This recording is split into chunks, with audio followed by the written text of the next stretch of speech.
Esto es algo, hermano, que nos tiene que llamar la atención a todos nosotros, porque la existencia de los dos perfiles para ocupar el oficio del anticristo y del falso profeta, sumado con la construcción del tercer templo.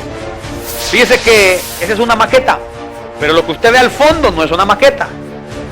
Y esto es tremendo porque cuando uno mira esto, ahí donde está aquella edificación, el domo de la roca, el monumento islámico, está ubicado donde los judíos afirman que debe de estar ubicado el tercer templo, lo que puede derivar una guerra.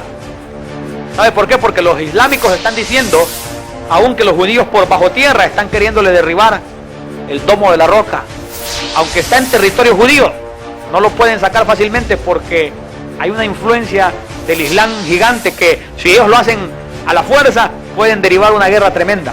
Tendrá que ver con la guerra de Armagedón. Es un proyecto sumamente importante para Israel, a tal grado que cuentan con el Instituto del Templo, en el sentido de que el día del Señor está cerca. La Biblia declara lo siguiente: nadie os engañe en ninguna manera, porque no vendrá sin que antes venga la apostasía y se manifieste el hombre de pecado, el hijo de perdición. Es el anticristo, la bestia. Primero se va a manifestar la apostasía y se va a manifestar el hombre de pecado, el hijo de perdición. Si Cristo viniese ahorita, entonces esos personajes, el falso profeta y el anticristo, toman sus oficios diabólicos. Dice en el verso 4, el cual se opone y se levanta contra todo lo que se llama Dios o es objeto de culto, tanto que se sienta en el templo de Dios como Dios, haciéndose pasar por Dios. El anticristo va a hacer eso. Pero lo tremendo es que esas acciones uno ya las ve en el papado. El catolicismo tiene esa inclinación a sentarse en el templo como si fuesen Dios. Esas acciones ya son evidentes en el papado y usted puede verlo. Y si usted presta atención se dará cuenta que hay una cruz invertida donde se sienta. Y ese es el finado Juan Pablo II. Pero prestemos atención ahí en esa cruz invertida, la cual es una oposición a Cristo. ¿Cómo puede ser eso? Mire, después Benedicto sentándose como si fuera Dios. Hasta el día de hoy también Francisco está manejando el mismo esquema, hermano. Está haciendo las cosas sentándose como si fuesen el eterno Dios, hermano, que tiene la autoridad. Hermano, están blasfemando, en otras palabras, con hacer eso. Nosotros tenemos que seguir la humildad. Porque entre más conocimiento Dios nos dé, entre más entendamos las Escrituras, entre más podamos distinguir los tiempos, más humildes tenemos que ser. En cambio, esta gente se está sentando como que son la máxima autoridad. Y hay algunos, hermano, de que hasta se enojan cuando uno les dice estas cosas. Pero la Biblia enseña, hermano, de que aún vamos a desnudar falsos apóstoles. Fíjese que el Instituto del Templo ha anunciado que ha producido más de 70 objetos sagrados, sobre todo la vestidura del sumo sacerdote, incluyendo el pectoral. Entonces, si hay un templo que se está desarrollando y hay un personaje que ya muestra que le gusta sentarse como si fuese Dios, y hay una profecía que el anticristo, el hijo de perdición, va a entrar y se va a sentar como si fuese Dios, y la construcción del templo que se está dando, entonces es el templo del cual la profecía está anunciando.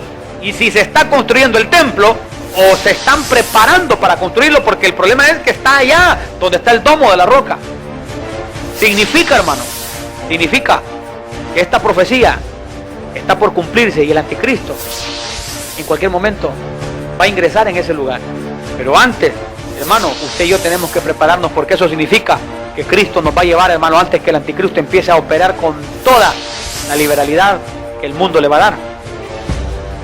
En Hebreos 10:25, la Biblia declara: no dejando de congregarnos como algunos tienen por costumbre, sino exhortándonos, y tanto más cuanto veis que aquel día se acerca. Es decir, que nosotros podemos ver acercarse el día del Señor. El día y la hora nosotros no lo sabemos, porque aún ni los ángeles lo saben. Pero lo que Jesús sí dijo era que nosotros podíamos identificar cuando ese día se acerca. Entonces, la Biblia dice que no hay que dejar de congregarnos como algunos tienen por costumbre, y dice, sino exhortándonos, y tanto más, cuanto veis que aquel día se acerca. No deje de congregarse, mi amado y mi amada, porque cuando Cristo venga, la Biblia tiene profetizado que son ejércitos en orden los que se van a levantar. Esos ejércitos en orden que se van a levantar son las iglesias que se santifican y que están en orden, dirigidos por un siervo de Dios bajo la unción del Espíritu Santo. Ejércitos en orden. Fíjese que hay una vaquilla roja también. En el libro de Números, capítulo 19, se habla de esta vaquilla. Es una instrucción que Dios dio, pero para el Antiguo Testamento. Y esta vaquilla ya nació, hermano. En los años 90 nació. Es una vaquilla roja.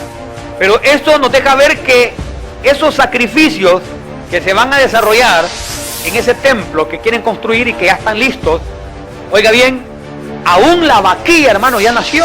Significa que es un tiempo profético el que estamos viviendo. En el libro de Números se le dijo a la gente del Antiguo Testamento, esto ya no tiene para nosotros validez, porque ya nuestro Jesús, Salvador, Señor nuestro, ya fue a la cruz del Calvario, ya fue el sacrificio que fue anunciado, porque cada sacrificio del Antiguo Testamento apuntaba a Cristo Jesús, el Señor.